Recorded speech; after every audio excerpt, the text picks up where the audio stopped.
Je passe maintenant la parole à Jean-Yves et Jean-Patrick pour la suite du programme, et donc la table ronde Rachis.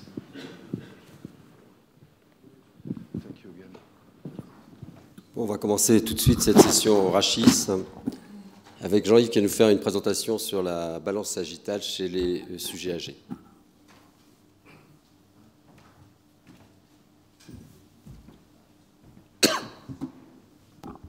Alors le fil rouge cette année, c'est la pathologie des sujets âgés.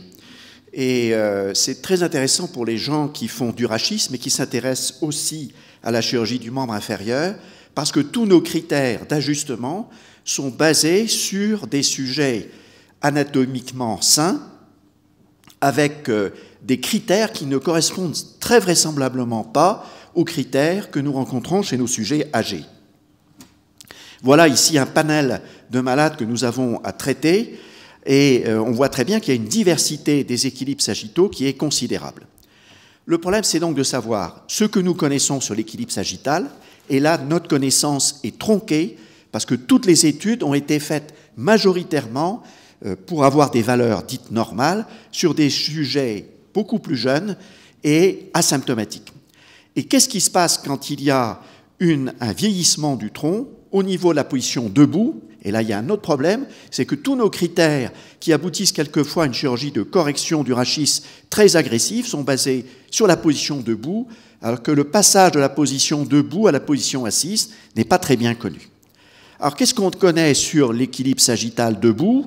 Eh bien, on connaît essentiellement le problème de la ligne passant par C7, le fil à plomb, avec un fil à plomb qui est dévié soit vers l'avant, soit vers l'arrière, et des valeurs de lordose qui sont données pour des sujets standards. Voilà ici un malade opéré, un autre non opéré. On voit très bien ce fil à plomb qui passe un petit peu en arrière des têtes fémorales. Pendant longtemps, ça a été très intuitif.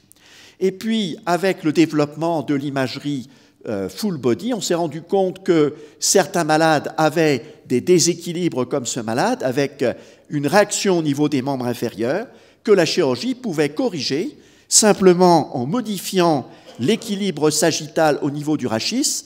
Eh bien, on pouvait modifier la réaction au niveau des membres inférieurs.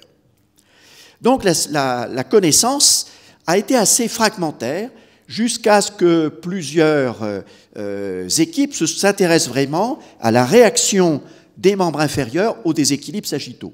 J'ai repris une image du papier de Lehec, qui est une synthèse récente, où on voit très bien que lorsqu'il y a une détérioration de l'équilibre sagittal, eh bien, il y a des réactions au niveau des membres inférieurs. Et c'est ça le problème de nos sujets âgés. C'est-à-dire qu'il ne faut pas les voir seulement comme une pathologie du rachis, mais il faut les voir aussi comme une pathologie du membre inférieur, car ce malade, par exemple, vous pouvez être amené à lui faire une prothèse de hanche ou une prothèse de genou.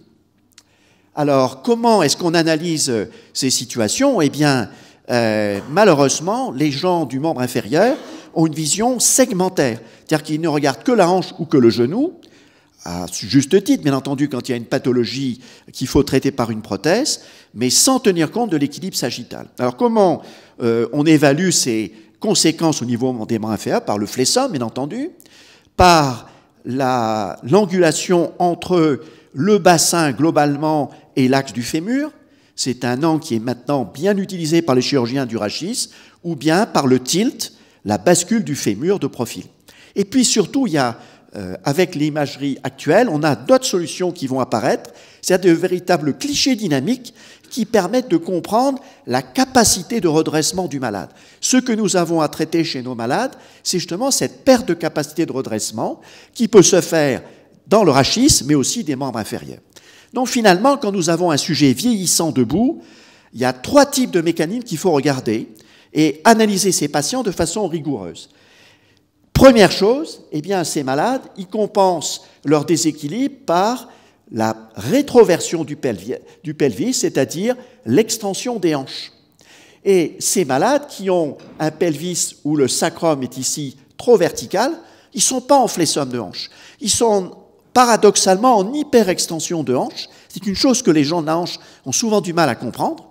Ce malade n'est pas en flessum de hanche, je grossis le trait évidemment un petit peu, mais ce malade est avant tout en hyperextension de hanche.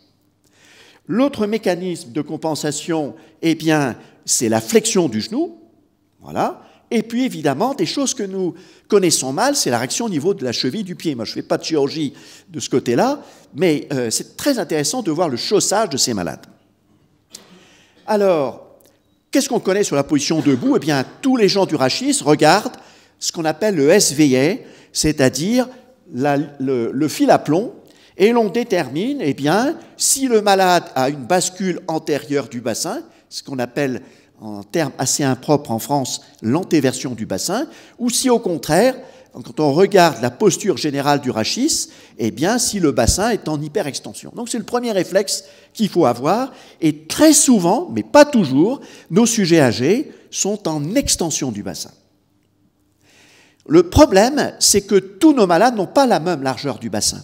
Regardez ces 3 patients, il y en a un qui a un bassin étroit, un autre qui a un bassin standard, et un autre qui a un bassin très large.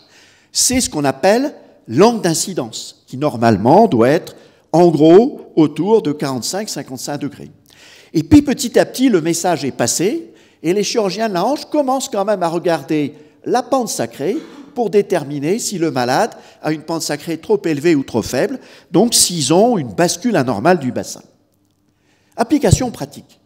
Eh bien, Roussouli a démontré, c'est l'école française depuis des années, qu'il y a en fait 4 types de rachis.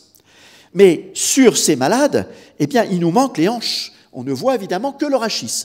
Mais c'est toutefois très intéressant, car il y a des malades qui vont avoir un bassin étroit avec une faible incidence pelvienne, et d'autres qui vont avoir au contraire une forte incidence pelvienne. Vous allez me dire, ça n'a aucun intérêt pour nous qui faisons de la hanche. Eh bien, c'est quand même très intéressant parce que les gens qui ont une faible incidence pelvienne, ils ont une morphologie de rachis très particulière et ils n'auront pas de capacité de rétroversion. Je n'ai pas le temps d'expliquer pourquoi, mais ces malades n'auront pas de capacité de compensation de leur déséquilibre en modifiant la bascule du bassin. Pareil, encore, ce type de malade avec une faible incidence pelvienne, eh bien, ils auront très peu de capacité de correction au niveau de leur bassin en rétroversion. Donc le message, c'est qu'il faut bien regarder ces malades à risque qui ont une faible incidence pelvienne au-dessous de 45 degrés. Dès qu'on a une incidence plus forte, eh bien, il n'y a pas de problème. Ces malades, on a publié un papier récent là-dessus, ces malades ont une capacité de correction. Donc méfiance sur le sujet vieillissant qui a une faible incidence pelvienne. Alors qu'est-ce qui se passe quand on s'assoit? Ben, quand on s'assoit, eh bien, il y a une rétroversion du bassin, que vous voyez très bien sur la vidéo. Voilà cette rétroversion du bassin ou cette extension.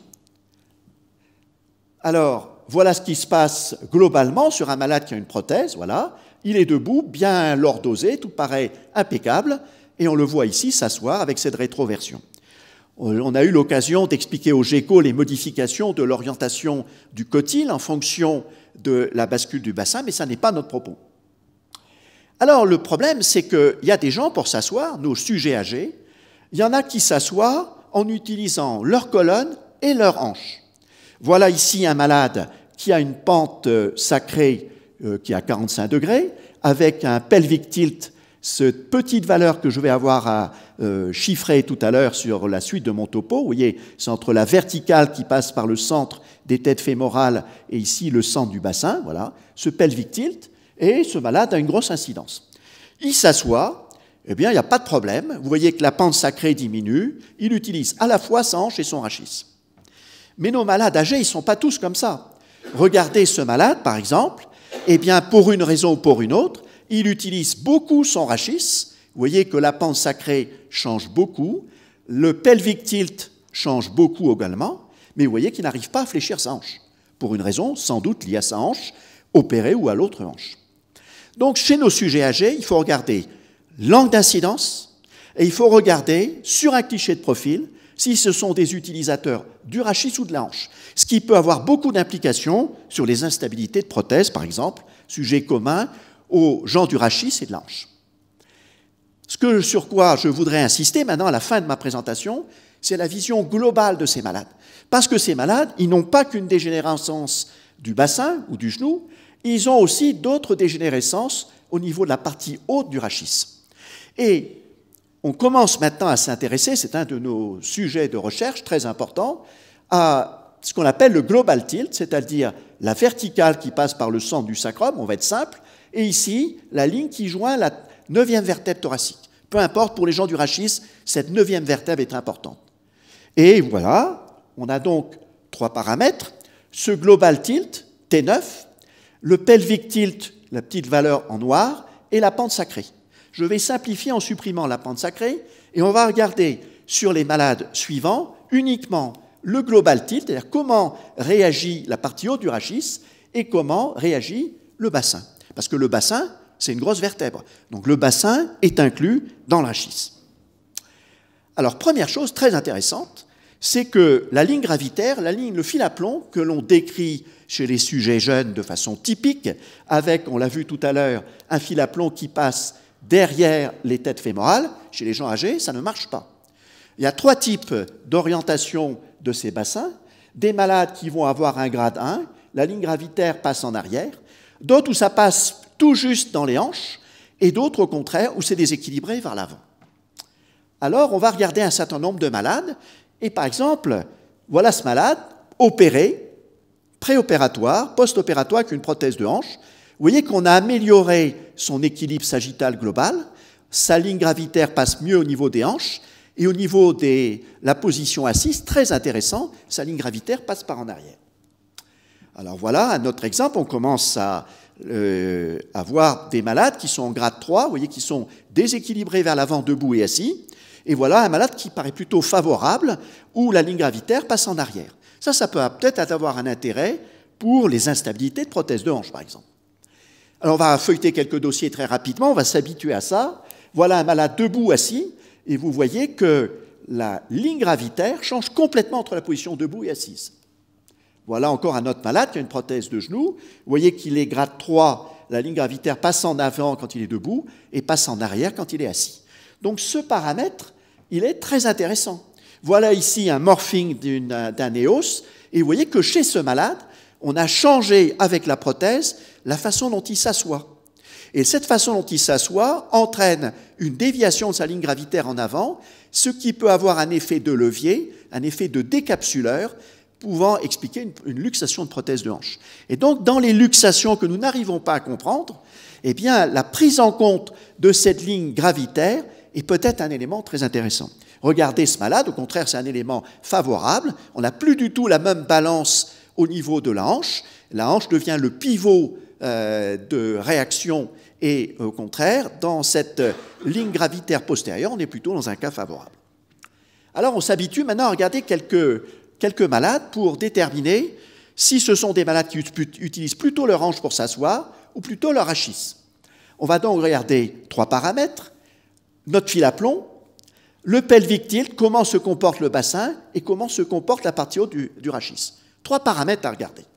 Alors on va feuilleter très rapidement quelques malades. Regardez celui-ci, il est en position debout, c'est un grade 3, pas terrible, et en position assise, il devient un grade 2 avec le fil à plomb qui passe par les têtes fémorales. Et qu'est-ce qui change? Eh bien, c'est la bascule du bassin et pas du tout la partie haute du rachis. Donc il n'arrive pas à compenser sa position assise dans la partie haute du rachis qui reste figée alors que son bassin bascule. Donc il est un utilisateur de hanche, un utilisateur de rachis et par la bascule du bassin. Et ça c'est très intéressant parce que à force d'avoir évangélisé les gens sur la rotation du bassin pour le passage à la position assise, on est passé à côté des compensations au niveau de la partie haute du rachis qui ont une importance certaine pour nous, les chirurgiens du rachis, et peut-être aussi pour les gens de la hanche. Alors rapidement, vous voyez, ce malade, peu importe, voilà, il est grade 3, il est grade 2 ici, le fil à plomb, et vous voyez ici, c'est un utilisateur de sa hanche, pas de problème. C'est aussi un utilisateur du rachis, mais au niveau de son bassin, pas au niveau de la partie haute du rachis, puisque l'angle ici en jaune ne change pas. Voilà. Pareil, vous voyez que celui-là, sa bascule de bassin change en noir, mais par la partie haute du rachis. Regardez celui-ci, celui-là, c'est un cas très favorable. Il utilise sa hanche, il utilise son rachis, par la variation de bascule du bassin et par la variation de l'angle au niveau de la partie haute du rachis. Et encore un autre exemple, voilà ce malade, là on peut absolument dire qu'il n'est pas un utilisateur de sa hanche correct pour s'asseoir, et qui compense où? Dans sa bascule de bassin, dans la partie haute du rachis. Si je lui fais une arthrodèse de rachis étendue, je vais aboutir à un risque de situation catastrophique. Voilà encore un autre malade. Vous voyez que son rachis est complètement figé, y compris son bassin, il utilise uniquement sa hanche. Alors maintenant, on commence à avoir l'habitude, voilà sa ligne gravitaire à celui-là, plutôt favorable, et on voit très bien qu'il n'utilise pas du tout son rachis. Évidemment, il a une arthrodèse. Regardez ce malade en préopératoire. En préopératoire, il changeait beaucoup sa bascule de bassin et la partie haute de son rachis entre la position debout et assise. Et vous voyez que lorsqu'on l'a opéré, eh bien, la partie haute de son rachis ne change plus du tout. Donc, quels sont les messages? Il faut changer complètement de paradigme chez les sujets âgés. On connaît maintenant bien les mécanismes de compensation. La rétroversion pelvienne, la flexion du genou, la réaction au niveau de la cheville, même si ce n'est pas très bien étudié. Il faut avoir à l'œil, quand on a des malades qui posent des risques, des problèmes, savoir où est leur ligne gravitaire et si leur bassin est en extension, c'est-à-dire qu'un sacrum trop vertical ou un sacrum trop couché. Deuxième message, méfiance absolue chez les gens qui ont une faible incidence pelvienne. Pas de capacité de compensation au niveau de leur bassin. Voilà. Et il nous faut, pourquoi? Parce qu'il nous faut absolument avoir une réserve d'extension, une réserve de rétroversion du bassin pour nous asseoir. Message suivant, les gens âgés, eh bien, ils vont avoir des positionnements très différents de leur ligne de fil à plomb, et ces malades qui ont un fil à plomb, une C7 plumb line très antérieure, méfiance. Méfiance, car ils ont une bascule au niveau de leur bassin, une mécanique au niveau de leur bassin qui est à risque pour les instabilités. Dernier message, il faut être capable de déterminer ceux qui sont des utilisateurs de hanches et ceux qui n'utilisent pas du tout leur rachis. Ceux-là, si on leur fait une arthrodèse pour une raison ou pour une autre, on ne changera pas grand-chose à leur mécanique. Par contre, des malades qui utilisent à la fois leur hanche et leur rachis, eh bien, il y a des malades qui utilisent les deux, la bascule du bassin et la modification de la partie haute. Si je fais une arthrodèse à ce malade, je risque d'aboutir à une situation très inquiétante. Donc voilà les quelques messages qui apparaissent maintenant petit à petit, l'analyse d'une grande série de malades âgés, méfiant sur les gens qui ont une faible incidence pelvienne, et ne pas regarder seulement le bassin, regarder aussi la partie haute du rachis. Merci.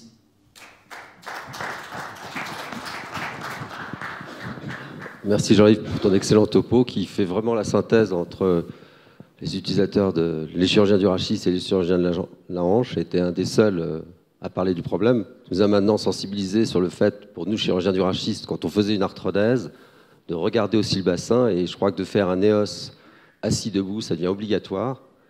Et je voulais juste poser une question, quand on se retrouve dans un grade 3, donc le sujet âgé assez typique, et qui n'a plus de réserve d'extension de hanche. Si on lui fait une ostéotomie, une OTP, où on va gagner 30 degrés, finalement, on ne va pas résoudre le problème.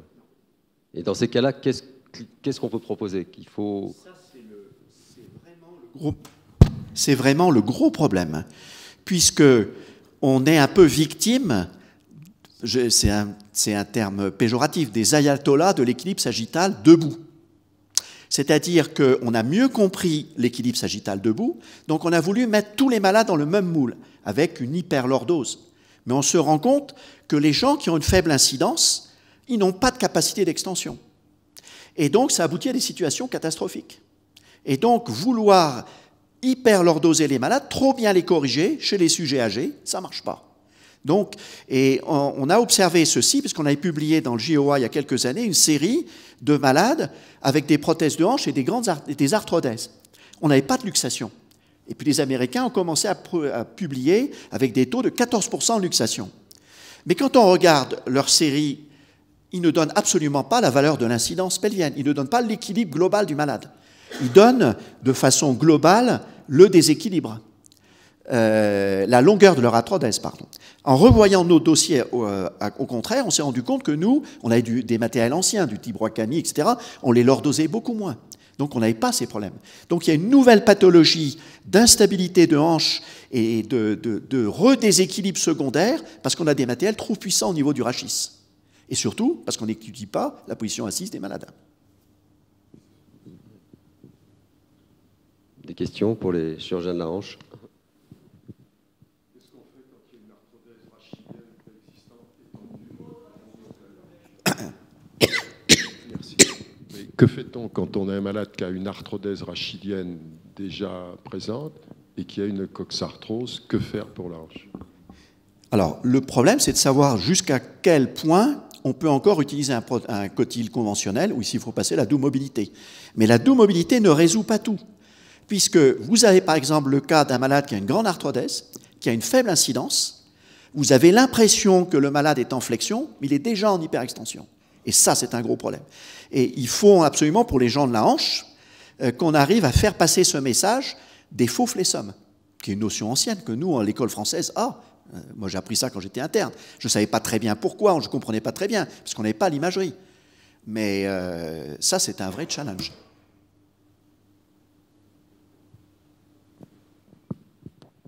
Tu ne penses pas qu'il faudrait antéverser moins les cotyles quand le bassin est justement en antéversion lui-même? Alors c'est plus complexe que ça, parce qu'actuellement, les Américains commencent à décrire des formules magiques pour orienter le cotyle en fonction de la bascule sagittale. Mais ils ont oublié une chose, c'est que le malade, il est de face aussi, et qu'il y a la notion de rotation de bassin est très importante. C'est-à-dire qu'on a tous l'impression qu'on est dans ce plan-là, bien dans le plan frontal. Mais si tu regardes les radios des malades, très souvent, ils ont une asymétrie des ailes iliaques. Donc on dit la radio est mal faite. Mais non, c'est parce qu'ils ont une rotation de bassin. Et donc, vouloir jouer uniquement sur le plan sagittal peut aboutir à des situations très désagréables à cause de ce problème de rotation de bassin. Ça, c'est la première chose. La deuxième chose, on n'est pas capable de savoir exactement comment le malade va s'adapter après. Tu as vu la ligne, c'est ça qui est la grosse surprise pour nous, hein. Des malades qui sont grade 3 en position assise vont devenir des grades 1, on n'est pas capable de prévoir ce qui se passe. Et puis il y a une autre chose très intéressante aussi, quand les gens qui font l'équilibre sagittal debout, ils disent le malade est au maximum de sa capacité d'extension. On les assoit, surprise, ils ont encore une capacité de rétroversion du bassin. Et pourquoi? Parce qu'ils ont leurs muscles, ce qui nous manque c'est la dimension musculaire. Et ça, c'est un vrai problème. On a encore beaucoup à décortiquer de ce côté-là.